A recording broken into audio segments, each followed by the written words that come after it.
जय जय राम। सादा नमन परम प्यारे राम, परम पूज्य गुरुजन, परम दिव्य आत्माएं और आप सबके मंगलाशीष लिए परमेश्वर अकारण को पा करके अपने श्री चरणों में लेकर आए हैं। उनका बारंबार धन्यवाद, अनंत बार धन्यवाद। गुरुजनों के अकारण कृपा से वे हमें इस समय मन के रूपांतरण में लेकर आ रहे हैं। उनका बहुत बहुत धन्यवाद, अनंत बार धन्यवाद।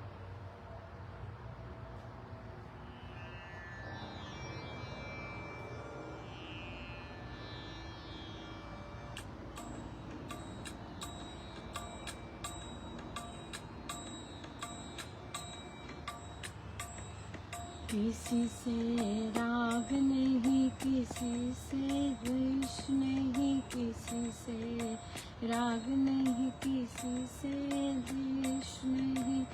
आत्मा आत्मा अनंत, मुझे कोई भी कलेश नहीं। आत्मा आनंद, मुझे कोई भी कलेश नहीं। किसी से राग नहीं, किसी से द्वेष नहीं, किसी से राग नहीं, किसी से द्वेष नहीं। आत्मा आनंद, मुझे कोई भी कलेश नहीं। आत्मा आनंद, मुझे कोई भी कलेश नहीं। किसी से राग नहीं, किसी से द्वेष नहीं, किसी से राग नहीं, किसी से द्वेष नहीं। आत्मा आनंद, मुझे कोई भी कलेश नहीं। आत्मा आनंद, मुझे कोई भी कलेश नहीं। किसी से राग नहीं, किसी से द्वेष नहीं, किसी से राग नहीं, किसी से द्वेष नहीं। आत्मा आनंद, मुझे कोई भी कलेश नहीं। आत्मा आनंद, मुझे कोई भी कलेश नहीं। किसी से राग नहीं, किसी से द्वेष नहीं, किसी से राग नहीं, किसी से द्वेष नहीं। आत्मा आनंद, मुझे कोई भी कलेश नहीं। आत्मा आनंद, मुझे कोई भी कलेश नहीं।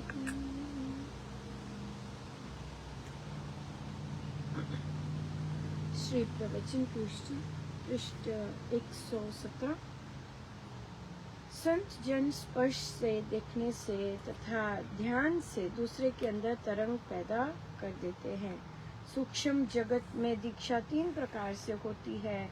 स्थूल जगत में भी प्रगति इन 3 ही प्रकारों से होती है।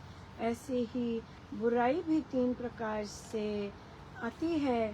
स्पर्श, दृष्टि और ध्यान से।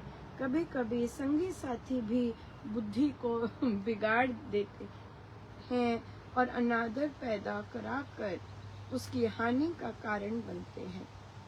जैसे पक्षी अपने पंखों से बच्चों को पालता है, ऐसे ही संत लोग अपने समीपवर्ती लोगों को उठाया करते हैं। जैसे कुर्मी कछुआ अपने अंडों को देखने से दृष्टि से सेता है, इसी प्रकार संत जन देखकर भी दृष्टि द्वारा दूसरों पर प्रभाव डालते हैं। मच्छ ध्यान मात्र से अपने बच्चों को सेता है, इसी प्रकार दूर देशस्थ आदमी को ध्यान द्वारा संत जन की सहायता मिलती है। देखिए, सूक्ष्म में लिखा है कि 3 प्रकार सूक्ष्म जगत में दीक्षा 3 प्रकार से होती है। 3 प्रकार से होती है सूक्ष्म जगत में। हाँ, जैसे कि संत जन स्पर्श, देखने से और ध्यान से। तो हमारी जो दीक्षा यहाँ पर होती है और इस समय हो रही है, वह सूक्ष्म जगत की ही दीक्षा है। राइट? या बिल्कुल, इससे या बिल्कुल। तो बहुत सुंदर रहा आज का भी दिन और बड़ी कृपा रही महाराज की। देखिए आज कितना सुंदर जगह मिल गई। सब लोग चाय पी रहे हैं और मुझे मिल गया सो अवसर बैठ के अच्छी बाहर बैठने का और सो सो बहुत बहुत सुंदर, बहुत ही सुंदर रहा। श्री भक्ति प्रकाश जी में रहे और बहुत बहुत कृपा बरसी, बहुत ही कृपा बरसी। मैं डालती जाती हूँ जो जो कृपा बरसी। और मंगलाचरण से स्टार्ट हुआ था, चैप्टर 1 पेज 1 से स्टार्ट हुआ था। भक्ति प्रकाश जी का बहुत आनंद था, बहुत ही ज़बरदस्त आनंद था। उसके बाद हमारा दोपहर का समय और बहुत ही हमारा लंच था।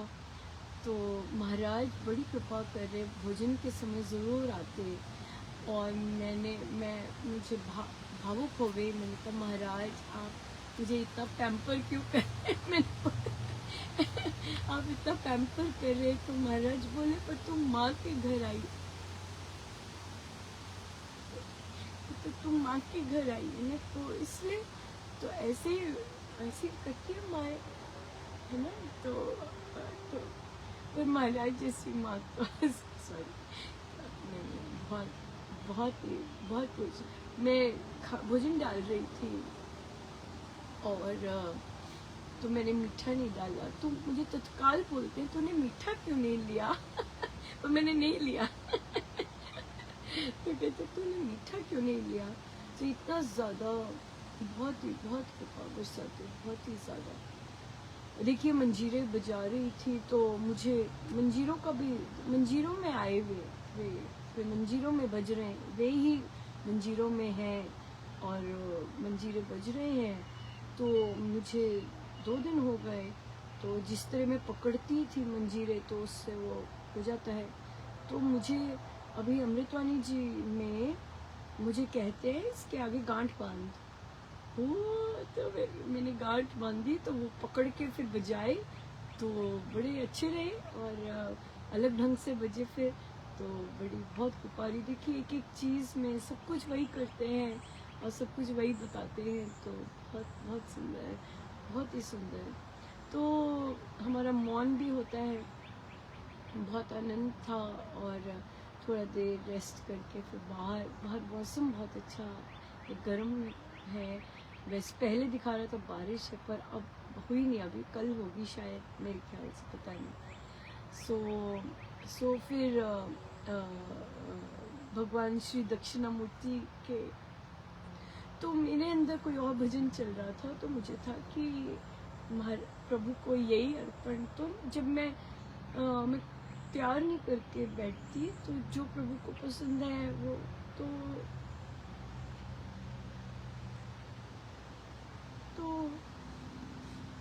उन्होंने मुझसे जो भजन गवाया तो वो था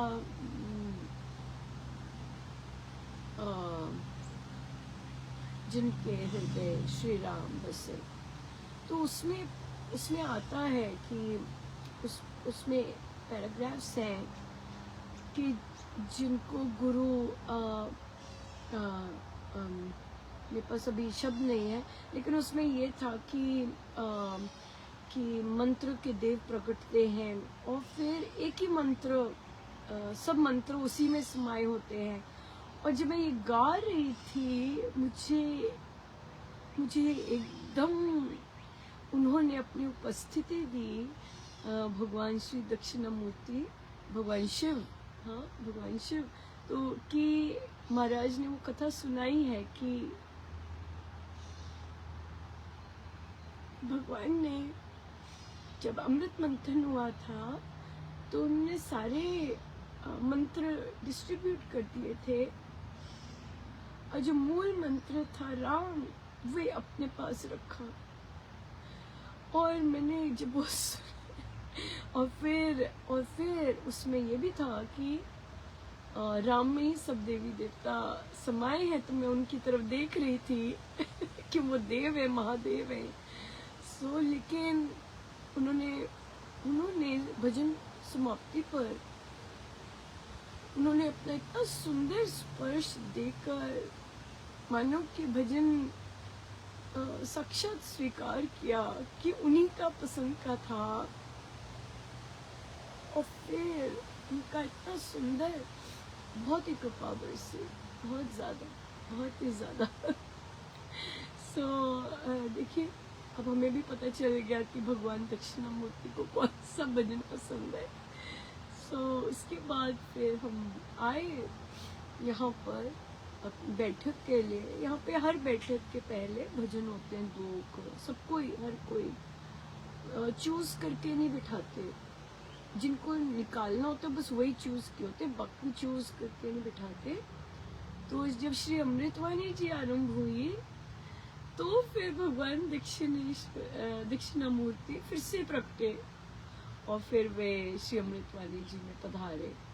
और फिर पर सारा समय नहीं रहे, क्योंकि अमृतवाणी जी बेचारी मंत्रमयी नहीं थी, पर वे आए कि सब बहुत ही सुंदर। सो देखिए, हमारी श्री अमृतवाणी जी, स्वामी जी महाराज, कितनी कृपा है कि देवी देवता कितना आनंद लेते हैं। कल पितृ आए थे, आज देखिए देव पधारे। सो कितना, वो भी महादेव पधारे। सो बहुत सुंदर, बहुत ही सुंदर। फिर हाँ, और महाराज के प्रवचन सब प्रार्थना पे चल रहे हैं और निष्कामता पे चल रहे हैं। तो महाराज कहते कि जब कोई निस्सहाय होता है और पुकारता है, परमेश्वर ज़रूर सुनते हैं, बिल्कुल ज़रूर सुनते हैं। और मेन बात होती है कि हम जो भी हमें सफ़र कर रहे होते हैं तो वो हमारे पास है। लेकिन अगर आप सफ़र नहीं कर रहे, जैसे अगर दुनिया को लगता है कि ये चीज़ होनी चाहिए और हो नहीं रही है, पर आपको महसूस नहीं होता है उन चीज़ों का, तो ये बहुत भारी भरकम गुरु कृपा होती है ना। जैसे कि कईयों को लगता है कि अनुपमा गाने दिया कि नहीं गाने दिया, पर आप देखिए, मतलब मैं इससे बड़ी बात क्या कहूँगी कि भगवान अगर मुझे वहाँ गाने देते हैं ना, तो मेरा कभी होना ही नहीं था कि मैं प्रभु के आगे इस तरह से हर रोज जाके उनके आगे भजन गाऊं। और वो हॉल खाली होता है और वो हॉल इतना गूंजता है, वो आवाज इतनी गजब की लगती है जब आप गाते हैं, बहुत ही जैसे कि ना, मतलब ऑडिटोरियम उसमें गा रहे हो, मतलब बहुत ही गजब की लगती है। और फिर आज का जो प्रसाद था कि प्रभु ने खुद चॉइस की भजन की, मैं रख देती हूँ अपनी बुक और वे खुद मैं पलटती हूँ, तो फिर ये उन्होंने पसंद किया। मतलब तो इतने भारी और इतनी फुलफिलमेंट है कि भाई कि प्रभु तो रोज सुनते हैं, इतनी फुलफिलमेंट दी हुई है। सो ये जो बेचारे साधक सोचते हैं कि वो गाने नहीं देते, नहीं, महाराज सुनने वाले। सो महाराज कभी मर्जी, कहीं मर्जी, बैठ के देखो कहाँ बिठाया हुआ है और कितना आनंद ले रहे हैं, है ना। कितना, बहुत ही सुंदर, बहुत ही कृपा है, बहुत कृपा है। सो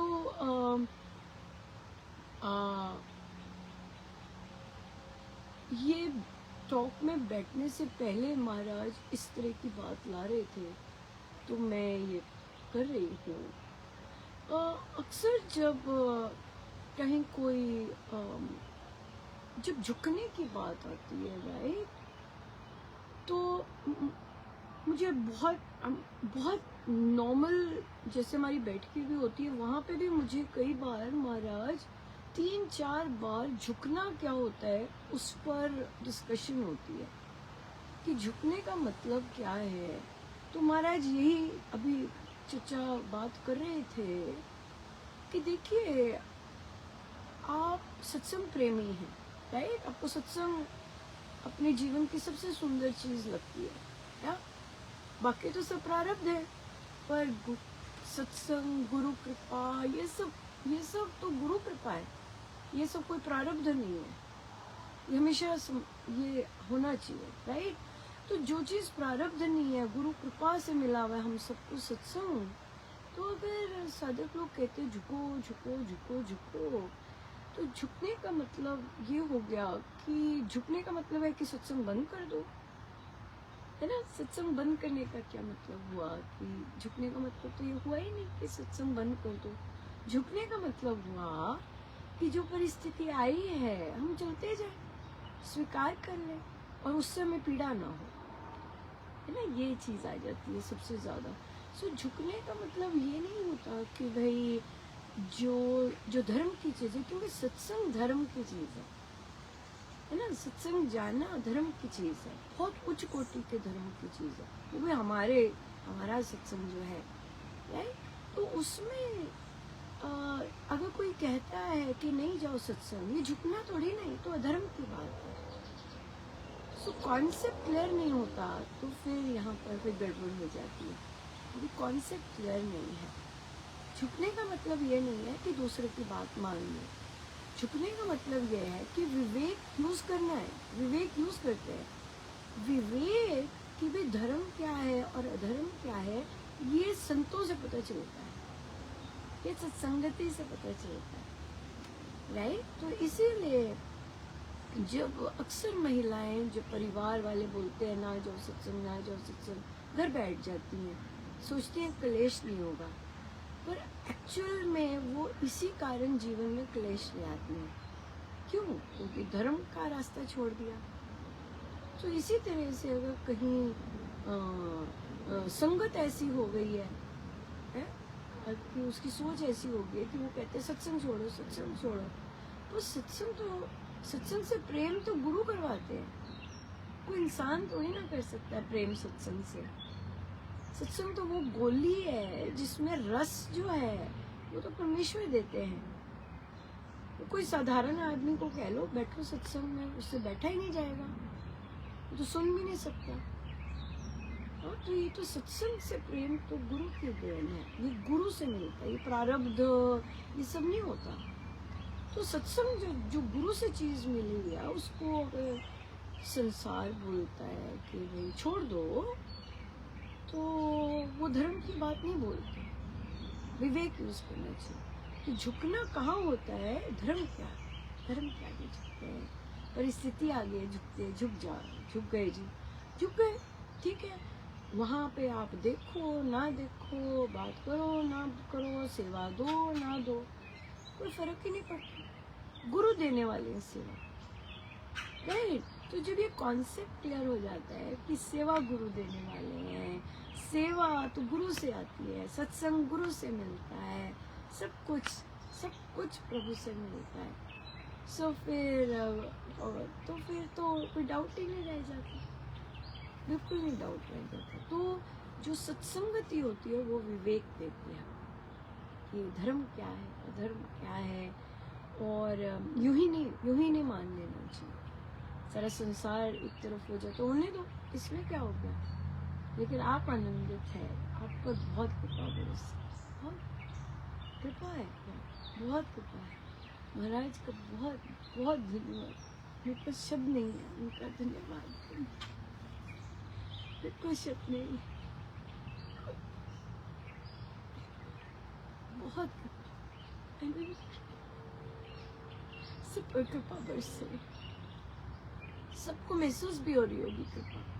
तो बात ये है कि यहाँ से रूपांतरण हुआ कि नहीं, ये ऐसी सिंपल बात है कि रूपांतरण हुआ कि नहीं। आनंद तो सबको देते हैं, कृपा सब पर बरसे अविरल, लेकिन उस कृपा से बदले कि नहीं बदले, ये है बात।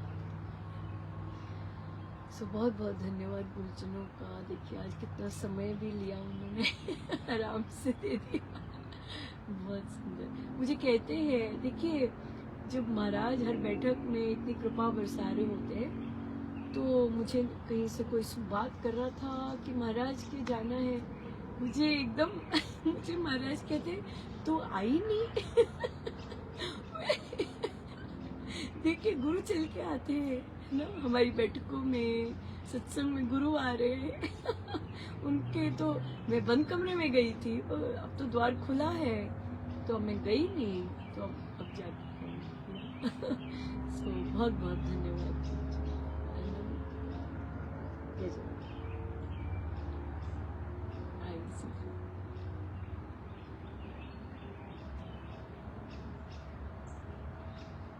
सब गुरुजनों का उनके शिष्य